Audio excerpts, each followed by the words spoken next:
في يوم من أيام يونيو سنة 1992 الدنيا كلها قامت وما قعدتش بعد ما الصحف المصرية نشرت عن جريمة قتل بشعة هزت الناس كلها. الجريمة كان بطلها شاب اسمه جورج. جورج نجار بسيط جدا متجوز وعنده عيال، بس الفقر والديون كانوا بيخنقوه، وحلمه الوحيد إن يبقى عنده موتوسيكل، لكن الحلم ده قلب حياته الجحيم لما معرفش يسدد الأقساط. بدأ يتخبط ويدور على أي طريقة يجيب بيها فلوس، حتى لو كان الحل هو السرقة أو القتل. بتبتدي الحكاية إن جورج كان عنده ورشة صغيرة بيشتغل فيها، وكان حاله واقف جدا، وده طبعا بسبب إن الورشة كان على قد حالها، ورشة صغيرة جدا، والورشة دي ما كانش بيجيلها شغل كتير، فعشان كده ما كانش يلاقي ياكل. وفوق ده كله كمان قسط الموتوسيكل اللي كان السبب ان الديون تتراكم عليه، وكان حلف ما يهداش غير لما يجيبه. وفعلا جورج جابه بالتقسيط، وشهر ورا شهر ما كانش قادر يدفع الفلوس، لحد ما صاحب الموتوسيكل هدده قال له انا هحبسك بالكمبيالات اللي انا كاتبها عليك دي. فطبعا ما كانش عارف يعمل ايه ولا يتصرف ازاي، الموتوسيكل ده حلم حياته، مش قادر طبعا ان هو يرجعه للراجل، وما كانش عارف يسد اقساطه، وكان عمال يتخبط يمين وشمال وعمال يدور على اي طريقة علشان يجيب بيها فلوس، حتى لو كان الحل ان هو يسرق او يقتل. وفي مرة من المرات جورج كان قاعد مع واحد صاحبه، قاعد بيشتكي له همه وبيحكي له على المصيبة اللي وقع فيها ومش عارف يتصرف ازاي. قال له تخيل انا حتى فكرت ان انا اسرق. والمصيبة بقى صاحبه بدل ما ينصحه قال له بقولك ايه، انت فعلا لازم تسرق علشان تقدر تسد الديون بتاعتك كلها، بس هقولك على نصيحة، لما هتيجي تسرق اسرق حد متريش من قرايبك. ليه بقى؟ عشان لما تتقفش ما يبهدلكش. طبعا الفكرة دخلت في دماغ جورج على طول، وافتكر ابن خاله فؤاد اللي بيشتغل برا مصر وبيبعت فلوس كتير لمراته كل شهر. بس السرقة لوحدها ما كانتش كفاية. ليه؟ لأن جورج كان شايل جواه غل وحقد على فؤاد من زمان قوي، أصل كان في بينهم قصة كبيرة جدا. تعالوا نرجع لورا شوية وهحكي لكم قصة فؤاد وجورج. فؤاد وجورج كانوا قريبين جدا من بعض وهم صغيرين، كانوا بيروحوا الكنيسة مع بعض سوا لحد ما ظهر في حياتهم حبهم المشترك. سميرة بنت جميلة جدا خطفت قلبهم هما الاتنين، بس محدش كان قايل للتاني. فؤاد كان شاب محترم جدا وملتزم وطالب في كلية التجارة، لكن جورج بقى كان لعبي ومتهور. في يوم من الأيام قرر جورج إن هو يسرق موتوسيكل. الموتوسيكل ده بتاع واحد جارهم في الشارع، لكنه عمل بيه حادثة، والناس طبعا مسكوه وعارفين ان الموتوسيكل ده بتاع فلان، وبلغوا عنه على طول وادوله علقة محترمة، وعلى طول اتحكم عليه بالسجن لمدة سنة. وعشان كده لما جورج قرر يسرق علشان يسد اقساط الموتوسيكل ما كانتش حاجة جديدة عليه. في الوقت اللي اتحبس فيه جورج الوحيد اللي كان بيزوره ويسأل عليه هو فؤاد. وفي زيارة من زيارات فؤاد لجورج حكاله عن سميرة واعترف له بحبه ليها، وقال له البنت اللي كنا بنشوفها في الكنيسة أنا بحبها جدا ونفسي أتجوزها.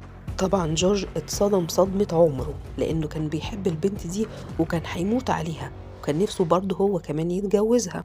والمصيبة بقى إن فؤاد كان كل ما يروح يزوره لازم كان يحكي عليها ويحكي قد إيه هو بيحبها، وطبعا كان بيحترق جدا من جوه. جورج كان حاسس إن فؤاد سرق منه حلمه وسرق منه البنت الوحيدة اللي حبها. مرت الأيام وفؤاد خطب سميرة واتجوزها. أما جورج بقى فخرج من السجن وقرر يبدأ حياته من جديد، لكنه ما كانش قادر ينسى. جورج كان قلبه مليان غيرة وحقد، وقرر إن هو ينتقم بأي شكل. قعد يفكر في خطة شيطانية. في الأول قرر إن هو يوقع بين فؤاد وسميرة. سميرة كان عمها عنده محل دهب كبير جدا، فخطط إن هو يسرق محل الدهب بتاع عم سميرة ويحط الدهب في بيت فؤاد علشان يلفق له التهمة. وفعلا جورج قعد يراقب المحل كده كام يوم ورا بعض لحد ما عرف المحل بيقفل امتى ويفتح امتى، لحد ما لقى اللحظة المناسبة علشان يخش يسرق المحل. وفعلا جورج قدر يسرق شوية دهب من المحل، وخد الدهب وراح لفؤاد على انه هيقضي معاه اليوم. فضل قاعد عند فؤاد لحد ما لقى اللحظة المناسبة وقدر يخبي شوية من الدهب في دولاب فؤاد. وبعد كده راح لسميرة وقال لها بقولك ايه، انا شاكك ان فؤاد هو اللي سرق الذهب. فسميرة اتصدمت من كلام جورج، قالت له ايه الكلام اللي انت بتقوله ده؟ مستحيل فؤاد يعمل كده. قال لها اصلا انا كنت قاعد معاه من كام يوم وقال لي انا كام يوم كده وهيبقى معايا مبلغ كبير من الفلوس، هاخد الفلوس دي وهج من البلد دي خالص، ولو مش مصدقاني يا ستي روحي بيته وفتشيه. وفعلا سميرة ما كدبتش خبر، راحت لبيت فؤاد وقالت له بقول لك ايه، انا عايزه افتش البيت. فطبعا فؤاد استغرب، قال لها ليه؟ فسميرة قالت له كلنا دلوقتي هنعرف ليه. طبعا فؤاد كان عنده خلفية ان المحل بتاع عم سميرة اتسرق، بس طبعا ما كانش مصدق ان سميرة ممكن تشك فيه في يوم من الايام. فراحت سميرة طبعا علشان خاطر تدور على الذهب، وفعلا قعدت تفتش في البيت لحد لما لقت الذهب في درج الدولاب. سميرة اتصدمت جدا وما نطقتش وما اتكلمتش ولا كلمة، راحت واخدة الذهب ورايحة لعمها اللي قرر ان هو يفسخ الخطوبة علشان خاطر يحافظ على سمعة العيلة، لأن طبعا فؤاد بقى حرامي وأكيد هيتسجن، وقرر فعلا إن هو يبلغ عنه. لكن سميرة قعدت تترجاه علشان ما يبلغش عنه، قالت له طالما الدهب رجعناه فما فيش داعي إن احنا نبلغ عنه ونسجنه ومستقبله يضيع. وعم سميرة وافق على كلامها وقال لها خلاص أنا موافق بشرط إن هو ما يتعرض لكيش تاني ولا حتى يحاول إن هو يتكلم معاكي.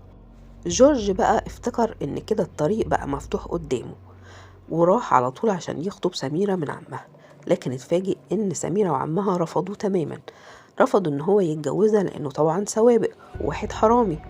فؤاد بدأ يشك في جورج وراح لعم سميرة وقال له انا شاكك في جورج ان هو يكون عمل الملعوب ده فيا. وفعلا عم سميرة قال له انا كمان شكيت فيه.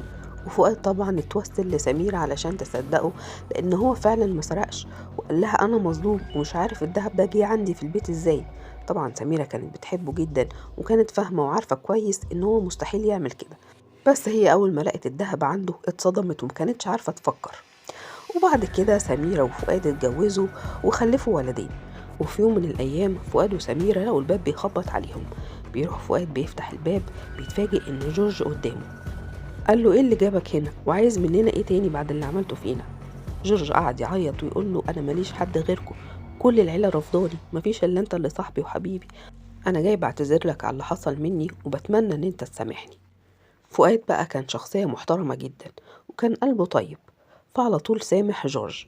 ابتدى جورج بقى ان هو يزورهم كتير وعلاقته رجعت قوية تاني مع فؤاد.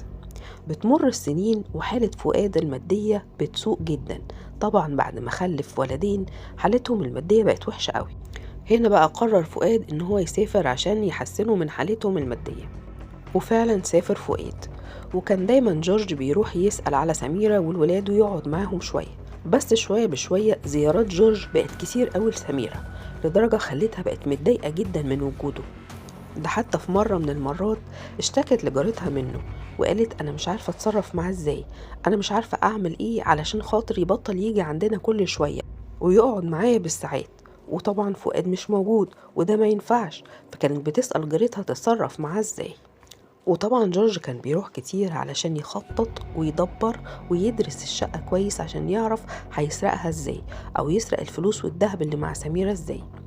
لحد ما في يوم اتفق مع صاحبه انه يسرق بيت فؤاد، وكان عارف ان سميرة والعيال لوحدهم. في ليلة راحوا يزوروا سميرة وقعدوا معاها لحد وقت متأخر بالليل، وبدأت سميرة تحس ان في حاجة مش طبيعية. وبعد كده قالوا لها ممكن كوبايتين شاي، احنا هنشرب الشاي ونمشي على طول. وفعلا قامت سميرة وعملت كوبايتين الشاي، ولما جابت كوبايتين الشاي حطتهم على الترابيزة وابتدوا يشربوا منها. وفجأة هجموا عليها وكمموها، كمموها بفوطة على بقها مبلولة. ولما حاولت تقاوم جورج قال لها بقى تسيبيني أنا يا سميرة وتاخدي فؤاد؟ أو فين بقى فؤاد دلوقتي ينقذك مني؟ انتي بقيتي في ايدي أنا، شوفي بقى مين هيقدر ينقذك. سميرة فقدت الوعي ووقعت على الأرض. في الوقت ده كانوا العيال ناموا، ولسوء الحظ الولاد يصحوا من النوم ويشوفوا جورج وهو بيحاول يسرق الذهب اللي في ايد امهم، وامهم وقع على الارض مغمى عليهم. طبعا العيال اتخضوا وابتدوا ان هم يصرخوا، لكن ما كانش قدام جورج وصاحبه غير حل واحد بس، ان هو يقتل الولاد. جورج بقى كان معاه مطوه في جيبه، كان واخدها معاه علشان خاطر لو سميرة حاولت تقاوم او حاولت تصرخ ان هو يخوفها بس بالمطوه. لكن الموضوع كبر جدا مع جورج، ابتدى يقتل الولاد واحد ورا التاني.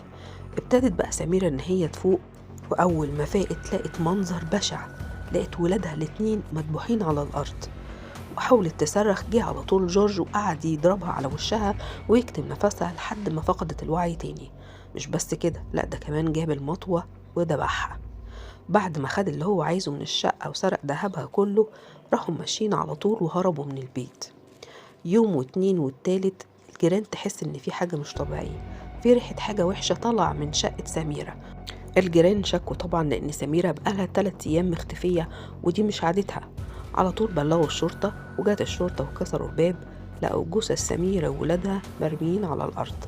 بمعاينة الشقة رجال الأمن بيلاقوا كوبايات شاي موجودة على الترابيزة، فطبعا ده وضح ان اللي كان موجود في الشقة قبل الجريمة حد مقرب لسميرة، ومش بعيد كمان ان هو اللي يكون قام بالجريمة. وبالبحث طبعا وسؤال الجيران، واحدة من الجيران قالت ان سميرة في مرة من المرات كانت بتشتكي لها من واحد اسمه جورج، ده قريبهم، كان بيجي لها باستمرار وبيقعد عندها بالساعات، وهي كانت بتتضايق منه جدا، وان سميرة ما كانتش مرتاحه له.